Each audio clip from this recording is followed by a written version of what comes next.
Sir தம்பி கொஞ்சம் பின்னாடி வாங்க சார். சார் ஒரு நிமிஷம் சார். சார் இங்கே பாருங்க சார், அந்த கயிறு மட்டும் பிடிக்கிறேன். Yes sir.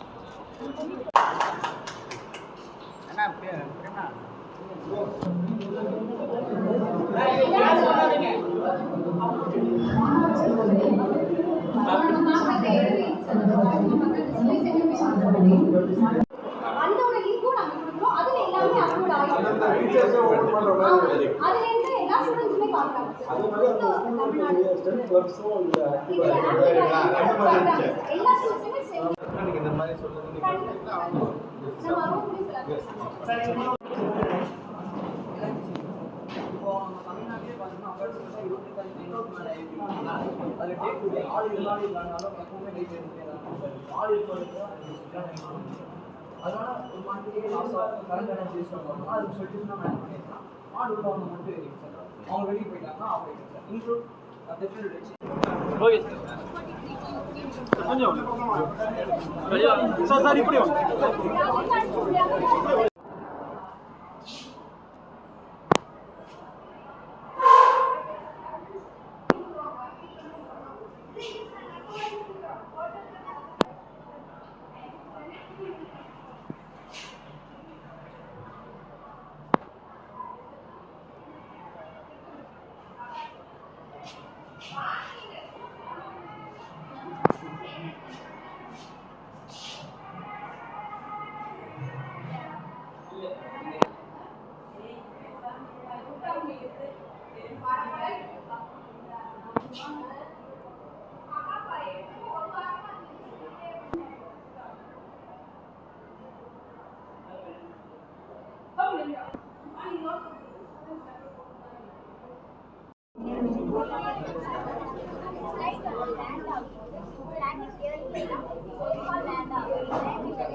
கல்வித்துறையின் சார்பாக கோவையின் முதன்மை கல்வி அலுவலர் திரு ஆர் பாலமுரளி அவர்கள் அவர்களை கௌரவிப்பார்.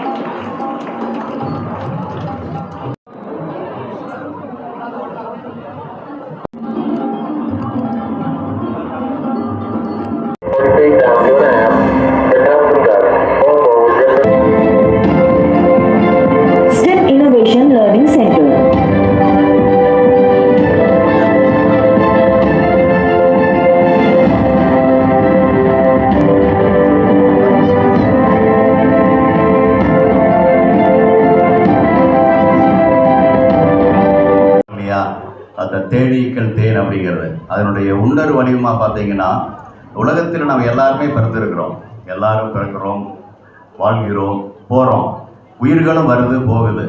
அந்த வகையில் ஒரு கதை நான் சொல்லுவேன். அதாவது ஒரு பூங்கா இருக்குதுன்னா அந்த பூங்காவுக்கு வரக்கூடியவர்கள் வெவ்வேறு வகையாக இருக்கலாம். மான்கள் வரலாம், மயில்கள் வரலாம், வெட்டிக்கிளிகள் வரலாம், தேனீக்களும் வரலாம். எல்லாமே வந்துட்டு போகுது. அதனுடைய உணவுக்காக அது வரும். எரிசி சிலைகளை சாப்பிடும், அங்கே இருக்கக்கூடிய துளி தளிர்களை சாப்பிடும். ஆனால் தேனி மட்டும், ஆனால் இது மான் வந்துட்டு போன பிறகு அந்த பூங்கா ஒரு கலையிலிருந்து போயிடும். மயிலும் அதே மாதிரி போகும், வெட்டுக்கிளியும் அதே மாதிரி சின்ன சின்ன சின்ன பாதிப்புகள் இருந்தாலும் அதனுடைய உணவுக்காக அதை வந்து சாப்பிட்டு போன பிறகு அந்த பூங்கா கொஞ்சம் களை எழுந்துடும். ஆனால் தேனீ மட்டும் என்ன ஆகுதுன்னா அதுவும் உணவுக்கு தான் வருது.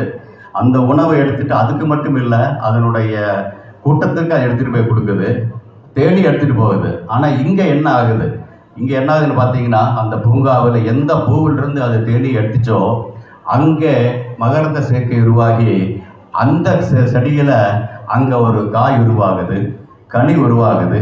கனியிலிருந்து விதை வந்து அதன் மூலமாக இன்னும் அந்த பூந்தோட்டம் பெருசாக வருது. கிட்டத்தட்ட அது மாதிரி தான் என்னுடைய பேர் மயில்சாமியாக இருந்தாலும் தேனியாக வாழணும் அப்படிங்கிறதுக்காக மாதிரி தான் முயற்சி பண்ணுறேன். அதில் ஒரு வழியாகத்தான் திரும்ப இந்த பள்ளிக்கூடத்தில் வந்து படிச்சுட்டு போனது என்னுடைய வாழ்க்கைக்காகத்தான், என்னுடைய மேலே வரணும் தான். இருந்தாலும் திரும்ப அந்த தேனி மாதிரி திரும்ப இந்த இடத்துல நான் வந்து படித்ததுக்கு முன்னாலே இருந்ததை விட படித்துட்டு போனது பிறகும் இந்த பள்ளிக்கூடம் கொஞ்சம் மேலே வரணும் அப்படின்னு முயற்சி வைக்கிறேன். இது எனக்காக மட்டுமல்ல, தேனீக்களாக அவங்க சொன்னாங்க இல்லையா, நாம் இருக்கணும், இந்த உலகத்தில் வந்தோம், இருந்தோம், பிறந்தோம், வாழ்ந்தோம், மறைந்தோம் அப்படிங்கிற பொழுது அதுக்கு பிறகு வந்து இன்னும் இவர்கள் வந்து அங்கே நடந்துச்சு அப்படிங்கிறது இருக்கணும். இன்னைக்கு கலாம் அவர்கள் நினைச்சு பார்க்கணும் அப்படின்னா காரணம் என்ன, கலாம் பிறப்பதற்கு முன் இருந்ததை விட கலாம் போன பிறகு இந்தியாவினுடைய முகவரி மாற்றப்பட்டது. இந்தியாவை மற்றவர்கள் எப்படி பார்க்குறாங்க அப்படிங்கிறத கண்டிப்பாக அவர் மாற்றி காமிச்சார் இல்லையா, அதனால் அவர் நினைக்கப்படுகிறார். அது மாதிரி போவதற்கான வாய்ப்புகள் உருவாக்கப்பட வேண்டும். இதையும் தாண்டி இன்னொரு இடத்துல சொல்லும் பொழுது இல்லை அப்படின்னு சொல்கிறதுக்கு என்ன சொல்லுவாங்க, this is not rocket science, இது ராக்கெட் சயின்ஸ் இல்லைப்பா, எவ்வளோ கடினம் இல்லை அப்படிம்பாங்க. ஆனால் இன்னைக்கு குழந்தைகள்லாம் அந்த ராக்கெட் சயின்ஸையே எவ்வளவு வித்தியாசமாக, எவ்வளவு சாதுரியமாக, எவ்வளவு நம்பிக்கையாக நம்முடைய அமைச்சரிடம் சொல்லும் பொழுது எனது பள்ளியில் படிக்கக்கூடிய இந்த பெண்ணும் ஆணும் இவ்வளோ உயர்ந்து இருக்கிறாங்களே, இன்னைக்கு இப்படி இருக்கிறாங்களே, நாளைக்கு எங்கே போவார்கள் அப்படிங்கிறத என்னால் கண்டிப்பாக பார்க்க முடியுது. நல்லா இருந்துச்சு. அதையும் தாண்டி பார்த்தீங்கன்னா இன்றைக்கு இந்தியாவிலேயே இந்தியா 2030-40 எந்த உயரத்தை கல்வியில் தொட வேண்டும் என்பதை இப்போவே தொட்டிருக்கக்கூடிய நம்முடைய தமிழ் மண்ணிலிருந்து இருப்பதற்கு காரணம் என்ன அப்படின்னா ஆண் பெண் அப்படிங்கிற சரிநிகர் சமானம் அப்படிங்கிற வகையில் போகிறாங்க அப்படின்னாங்க. அதனால தான் இன்றைக்கி நான் பார்க்கும் பொழுது அதிகமாக பெண்கள் உட்கார்ந்துருக்கிற மாதிரியும் குறைந்த அதை விட கொஞ்சம் கம்மியாக பசங்க உட்கார்ந்துருக்க மாதிரி எனக்கு தெரிஞ்சது. அதனால் தலைமை ஆசிரியர் கேட்டேன், இந்த பள்ளிக்கூடத்தில் இன்னைக்கு எவ்வளவு பேர் ரோல் இருக்காங்க அப்படிங்கிற பார்க்கும் பொழுது எனக்கு கொடுத்த பள்ளி வருமானம்னா மொத்தமாக, அதாவது நமது பள்ளி கிட்டத்தட்ட எப்போதுமே 1000 பேருக்கு மேல் இருக்கிறாங்க, அது ஒன்று. ஆனால் அந்த இதில் எப்படி இருக்குதுன்னு பார்க்கும்பொழுது 598 பெண்களும் 534 ஆண்களும் படிக்கக்கூடிய பள்ளிக்கூடமாக இருக்கிறது ரொம்ப நல்லா இருக்கு. ஏன் அப்படின்னா இன்றைய காலகட்டத்தில் இந்தியா இளமையான இந்தியா, இளைய பாரதம் சொல்கிறோம். அது நாளைக்கு வரக்கூடிய உலகத்தில் நடக்கக்கூடிய பழையதுக்கு பதில் சொல்லக்கூடிய ஒரு இளைய பாரதமாக உருவாகும் சொல்கிறோம். அந்த இளைய பாரதம் ஆண் பெண் என்ற சரிநிகர் சமானமாக போகும் பொழுதுதான் சிறப்பாக இருக்கும். அதற்கு ஒரு சிறந்த உதாரணமாக நம்ம பள்ளிக்கூடம் இருக்குது அப்படிங்கிறது இன்னும் பெருமையா அப்படின்னு சில பேர் கேட்குறாங்க. தமிழிலும் தான் நிறைய முடியும் அப்படிங்கிறத நிறைய சொல்லிட்டு இருக்கிறோம். அதனுடைய சான்றாக இதுவரைக்கும் செஞ்சது மட்டுமில்லை, இனியும் நாம் செய்வோம் அப்படிங்கிறதுக்கான உறுதிமொழியை அந்த குழந்தைகள் செய்யும் பொழுது என்னால் சரியாக பார்க்க முடிகிறது. அதனால் இது வந்து என்ன அப்படின்னா அமைச்சர் போன்றவர்கள் இங்கே வந்து காமிக்கும் பொழுது என்ன இருக்குன்னா அவர்கள் செய்யக்கூடிய பணிகளுக்கு இன்னும் அவர்கள் செய்ய வேண்டும், இன்னும் அவர்கள் ஓட வேண்டும் அப்படிங்கிற அந்த ஒரு ஊக்கத்தை அமைச்சருக்கே நாம் கொடுக்கிறோம் அப்படிங்கிறதான் முக்கியமானதாக இருக்கிறத நான் பார்க்குறேன். ஏன்னா அவர்கள் இங்கே நம்முடைய குழந்தைகள் இவ்வளவு நம்பிக்கையாக பேசுகிறாங்க. நம்முடைய குழந்தைகள் அங்கேருந்து பார்த்தீங்கன்னா தெரியும், நான் படித்த பொழுது சயின்ஸ் லேப்பாக அங்கே நான் முதல்ல ஆரம்பித்தோம். ஆனால் அங்கேருந்து ஆரம்பித்து இங்கே பார்த்தீங்கன்னா இந்த பள்ளிக்கூடம் எல்லாத்தையும் பார்க்கும் பொழுது இந்த கிணத்துக்கடவு ரோட்டில் பொள்ளாச்சி கோயம்புத்தூர் ரோட்டில் நிறைய இப்போ கொஞ்சம் மேலே மேம்பாலம் வந்துச்சு தெரியல, இங்கே போகும்பொழுது பார்ப்போம். ஆனால் அப்போ இருந்து பார்த்ததை விட இன்னும் இளமையாக நம்முடைய பள்ளிக்கூடம் இருக்குது அப்படிங்கிறது விவசாயத்தை குழக்க வேண்டும் அப்படிங்கிறத முயற்சி பண்ணிட்டு இருக்கிறேன்.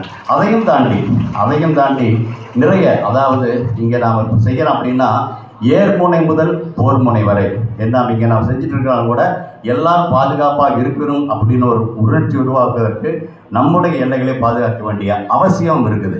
அதற்கும் நாம் செய்ய வேண்டி இருக்குது. இன்றைக்கி அந்த குழந்தைகள் ட்ரோன் செஞ்சாங்க இல்லையா, அந்த ட்ரோனுடைய பயன்பாடுகளை 2 நாளைக்கு முன்னாடி கூட நான் சென்னையில் ஒரு பெரிய கருத்தரங்களை பேசணும். அங்கே இன்றையுடைய போர்முனை ட்ரோன்கள் இல்லாத போர்முனை இல்லை அப்படிங்கிற மாதிரி இருக்குது. அதற்கு பதிலாக யார் இருப்பார்கள்? நாம் தமிழர்கள் போர்முனையில் இல்லாமல் இருக்கலாம், ஆனால் நாளை வரக்கூடிய போர்களுக்கு பதில் சொல்லக்கூடியவனாக தமிழிலிருந்து போகக்கூடிய ட்ரோன்கள் இருக்க வேண்டும் அப்படிங்கிற வகையில் நாம் அதை எடுத்துகிட்டு போகிறோம். ஆக ஏர்முனை முதல் போர்முனை வரை நமது மூளைகள் சேலை செய்ய வேண்டிய அவசியம் உருவாகி இருக்கிறது. ஏன்னா செயற்கை நுண்ணறிவு அப்படிங்கிறத பள்ளிக்கூடத்துக்கு கொண்டு வர்றோம். காரணம் என்னன்னா, அடுத்த வரும் காலகட்டங்களில் ஒரு காலத்துக்கு ஏர் உழுது டிராக்டர் வந்துச்சு இல்லையா, அதே மாதிரி ஒரு காலத்தில் நடந்து போகணும். மாட்டு வண்டி, குதிரை வண்டி வந்துச்சு, கார் வந்துச்சு, ஏரோப்ளேன் வந்துச்சு. நாளை ராக்கெட்லேயே கூட வாஷிங்டன்லேருந்து சென்னைக்கு வருவதற்கான வழிமுறைகள் உருவாக்கப்படலாம். இப்படி நிறைய நடந்துட்டு போயிட்டு இருக்குது. அதே வகையில் எப்படி உடல் உழைப்பை குறைக்கக்கூடிய ஒரு வகை கண்டுபிடிக்கப்பட்டதோ, அதே மாதிரி மூளை உழைப்பையும் குறைக்கக்கூடிய வகையில் வரலாம். அப்படி மூளை உழைப்பை குறைக்கும் பொழுது உடல் உழைப்பு குறைக்கும் பொழுது அந்த சமுதாயம் அதனுடைய உடல் வலிமை குறையுது. அதே மாதிரி நாளைக்கு மூளை உழைப்பை குறைவில்லாமல் செய்ய முடியும் வரும் பொழுது அந்த சமுதாயத்தில் நாம் போனால் நம்முடைய குழந்தைகள் திரும்ப மூளையை உபயோகிக்க முடியாதவர்களாக போகக்கூடாது. அப்படின்னா நாம் வேற மாதிரி வரணும். அதற்கான வகைகளை பள்ளிக்கூடத்திலேயே செயற்கை நுண்ணறிவு தெரிஞ்சுக்கணும். அதில் வரக்கூடிய வளர்ச்சிகளிலும் நாம் பங்கெடுக்க வேண்டும். அப்படிங்கிற வகையில் நாம் போக வேண்டிய அவசியம் உருவாகுது. இது எல்லாமே பள்ளிக்கூடத்திலிருந்து ஆரம்பிக்க வேண்டும். ஏன்னா இனிமேல் நான் பள்ளிக்கூடத்தில் 11 வருஷம் இங்கே படிச்சிருக்கலாம், அதுக்கு பிறகு 7-8 வருஷம் படிச்சிருக்கலாம், PhD போஸ்ட் டாக்டரேட் அடுத்த 7 வருஷம் படிச்சிருக்கலாம். படிப்பு முடிந்த விட இலக்கண்களே, இன்றைக்கும் நேற்றைக்கு படித்ததை விட, அதுக்கு முன்னத்த நாள் படித்ததை விட இன்றைக்கும் மயில்சாமி நாதரை படித்துக் கொண்டிருக்கிறான் என்பதுதான் நிதர்சனம். ஏன்னா நித்தம் படிப்பது அப்படிங்கிறது அதை கற்றுக்கொள்ள வேண்டிய கொடுக்கக்கூடிய இடம் இந்த கிணத்துக்கடவு பள்ளியில் நான் படிச்சுக்கிட்டது தான். ஏன்னா வகுப்பறையில் என்ன படிக்கிறேன் அப்படிங்கிற முக்கியம் இல்லை, என்னுடைய பாடப்புத்தகம் என்ன இருக்கிறது முக்கியம் இல்லை, என்னை கற்கிறோம் என்பதை விட எப்படி கற்கிறோம் என்பது முக்கியம். எப்படி கற்கிறோம் என்பதை புரிஞ்சுட்டீங்கன்னா மேலே குழந்தை கேட்டுச்சு, நீங்கள் எப்போ ட்ரோனை பற்றி தெரிஞ்சுக்கிட்டீங்க? 40-45 வருஷத்துக்கு முன்னால் எனக்கு ட்ரோனை பற்றி தெரியலை, என்னுடைய வயது வரல. ஆனால் இன்னைக்கு சந்திரயானும் மங்கள்யானும் செய்வதற்கான வாய்ப்பு உருவாக்கப்பட்டது. அப்படின்னா எல்லாம் நான் படித்ததை மட்டுமே வச்சு அங்கே முடிஞ்சிருக்க முடியாது, அங்கேயே போய் கற்றுக்கொள்ள வேண்டிய அவசியம் இருந்துச்சு. அதே மாதிரி ஓய்வுக்கு பின்னும் கற்க வேண்டும் என்ற அவசியம் இருக்குது. கற்க வேண்டிய அவசியம் இருந்தாலும் கற்பதற்கான முறைகள் தெரிஞ்சிருக்கணும். அந்த வகையை புரிஞ்சு கொள்ள வேண்டிய இடமாக பள்ளிக்கூடங்கள் இருக்குது. அதே மாதிரி தான் இன்றைக்கி சொல்கிறாங்க இல்லையா, விழுதுகள் அப்படின்னு. வேர்கள் இல்லாமல் விருட்சம் வர முடியாது. அந்த விருட்சமாக நம்ம தெரியலாம், அந்த விருட்சத்தினுடைய மலர்களும் கனிகளும் வரலாம், ஆனால் வேர்களின் ஆழமும் வேர்களினுடைய ஸ்திரமும் தான் அந்த விருட்சத்தினுடைய விரிவையும் விருட்சத்தினுடைய மலர்ச்சியையும் காமிக்கும். அந்த வேர்களாக இருக்கக்கூடிய பள்ளி கல்வித்துறையினுடைய இன்றைய நிலைமை கண்டிப்பாக அடுத்து வரக்கூடிய விருட்சங்களை சிறப்பாக கொண்டு வரும் என்ற நம்பிக்கை என் மனசில் கண்டிப்பாக இருக்குது. இன்றைய விழா அதற்கான ஒரு சாட்சி. இந்த சாட்சியில் இருந்திருக்கூடிய இந்த குழந்தைகள் எல்லாம் சேர்ந்து இன்னும் பல தேனீக்களாக வரும் பொழுது திரும்ப 25 வருடங்கள் கழிந்து நான் இல்லை, அங்கேயும் இருக்கக்கூடிய நீ இந்த மேடையில் பேச போற, நாங்கள் அங்கேயோ இருந்து கேட்க போகிறோம். வாழ்த்துக்கள். வெறும் ஸ்டெம் எஜுகேஷனை பற்றி நாம் இன்னைக்கு பேசுகிறோம் என்று சொல்லும் பொழுது இந்த கூட்டத்தை, இந்த நிகழ்வை நான் எப்படி பார்க்கிறேன் என்று சொன்னால், பகுத்தறிவை தரக்கூடிய ஒரு கூட்டமாக, ஒரு நிகழ்வாக இதை நான் பார்க்கின்றேன். குறிப்பாக இந்த நிகழ்விலே கலந்து கொண்டிருக்கின்ற மேடையில் இருக்கின்ற அனைத்து ஆளுமைகளும், குறிப்பாக எதிரே அமர்ந்திருக்கின்ற வருங்கால மயில்சாமி அண்ணாதுரையாக அமர்ந்திருக்கின்ற என்னுடைய மாணவ செல்வங்கள், உங்களை எல்லாம் அது போன்று உருவாக்க வேண்டும் என்று தொடர்ந்து பணியாற்றி கொண்டிருக்கின்ற எங்களுடைய பெருமதிப்பிற்குரிய ஆசிரியர் பெருமக்களும், மாண்புக்கு தமிழ்நாட்டுடைய முதலமைச்சர் கொண்டு வருகின்ற ஒவ்வொரு திட்டத்தையும் மக்களிடம் கொண்டு செல்கின்ற பணியில் தங்களை முழுமையாக ஈடுபடுத்தி கொண்டிருக்கின்ற பத்திரிகை துறை, ஊடகத்துறை, 3க்கு ஆள் அமைச்சிருக்கிறது பகுத்தறிவு பார்த்து சொல்லக்கூடிய ஒரு நிகழ்வு. அமெரிக்கன் இந்தியன் ஃபவுண்டேஷன் சார்ந்திருக்கின்ற நம்முடைய அன்பு சகோதரர் டாக்டர் பாஸ்கரன் பல நிகழ்வு அவர் பேசி நான் பார்த்துருக்கேன். ஆனால் இன்றைக்கு தான் கோட் சூட்டு போட்ட ஒரு நக்கீரராக இன்றைக்கி அவர் உரையாற்றி அமர்ந்திருக்கின்றார். அவருக்கும் என்னுடைய வாழ்த்துக்கள். என்னுடைய CEO பாலமுரளி சார், இங்கே வருகை தந்திருக்கின்ற நம்முடைய அன்பு சகோதரர் சிகரம் சதீஷ், பெற்றோர் ஆசிரியர் கழகத்தினுடைய துணைத் தலைவர், முன்னாள் சட்டமன்ற உறுப்பினர் முத்துக்குமார், குறிப்பாக இந்த நிகழ்விலே மாணவ செல்வங்களை வாழ்த்தி அமர்ந்திருக்கின்ற நம்முடைய மாவட்டத்தினுடைய ஆட்சித்தலைவர் உயர் கிராந்திகுமார் ஐஏஎஸ். மாணவ செல்வங்களை நாங்கள் வாழ்த்துவதை காட்டிலும் இது போன்ற ஒரு கலெக்டரை வாழ்த்துக்கிறார், ஒரு சயின்டிஸ்ட் வாழ்த்துக்கிறார் அப்படின்னு சொல்லும் பொழுது எங்களை அறியாமல் ஒரு புலங்காக இது ஒன்று ஒரு பெருமை. எங்களுடைய பிள்ளைங்களை வாழ்த்துறாங்க அப்படின்னு நாங்கள் அதை ரசிக்கக்கூடியவர்களாகத்தான் நாங்கள் இருந்து கொண்டிருக்கின்றோம். ஆக அப்படி இன்றைக்கு உரையாற்றி அமர்ந்திருக்கின்ற, வாழ்த்து தெரிவித்திருக்கின்ற அனைத்து நல்ல உள்ளங்களுக்கும், குறிப்பாக உங்களுடைய நேரத்தை எங்களுடைய பள்ளி மாணவ செல்வங்களுக்காக செலவிட வருகை தந்திருக்கின்ற உங்கள் அனைவருக்கும், இந்த சமுதாயத்தினுடைய வளர்ச்சி என்கிற நல்ல வட்டியை பெற்றுத்தரும் என்று நம்பக்கூடியவர் தமிழ்நாட்டுடைய முதலமைச்சர்.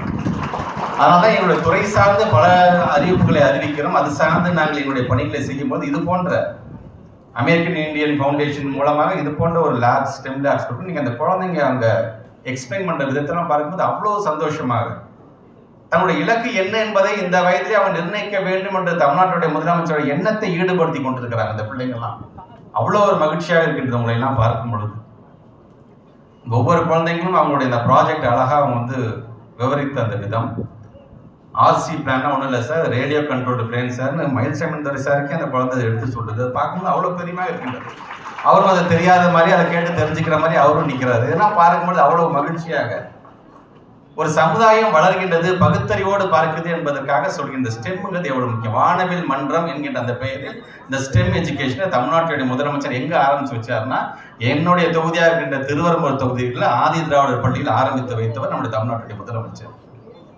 இன்றைக்கு மாணவ செல்வங்களுக்கு கணக்கு பாடம்னா ஒரு பயம், அறிவியல் என்ற ஒரு பயம், அதையெல்லாம் மாற்றி காட்டக்கூடிய எதுன்னு பார்த்தீங்கன்னா இந்த ஸ்டெம்.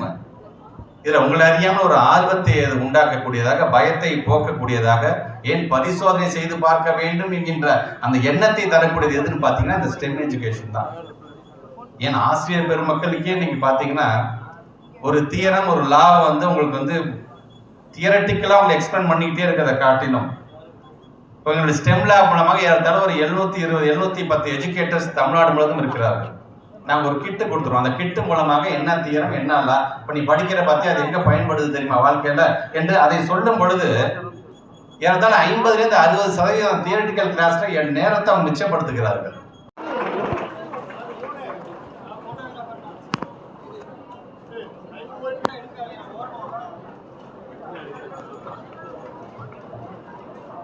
கடந்த ஆண்டு டிசம்பர் அரசு மேல்நிலைப் பள்ளி கிணத்துக்கடவில் 2 நாள் ஏரோடைனமிக்ஸ் ஒர்க் ஷாப் நடைபெற்றது.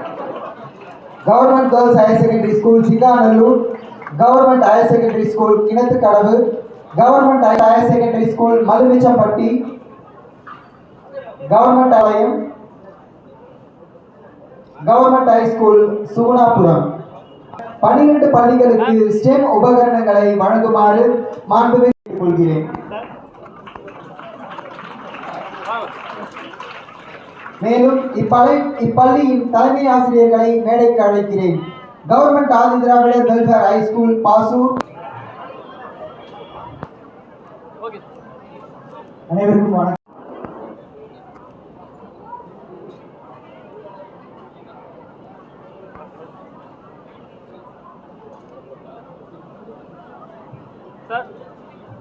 விழா இனிதே நிறைவடைந்தது.